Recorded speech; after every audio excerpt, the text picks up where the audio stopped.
Still not in the mood? Si Lorena pa rin ba yung iniisip mo, ha? Alam mo, malapit na talaga ako magsero sa babaeng yan eh. O baka naman siya talaga ang trip mo. Gina, I just can't calm down. Knowing na may ginagawa yung babaeng yan behind my back. Maybe she's planning an escape or something.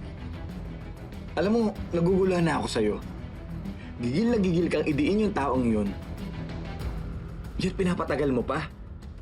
Why don't you just call the police and let them handle Lorena? Di ba sinabi ko na yan sa'yo before?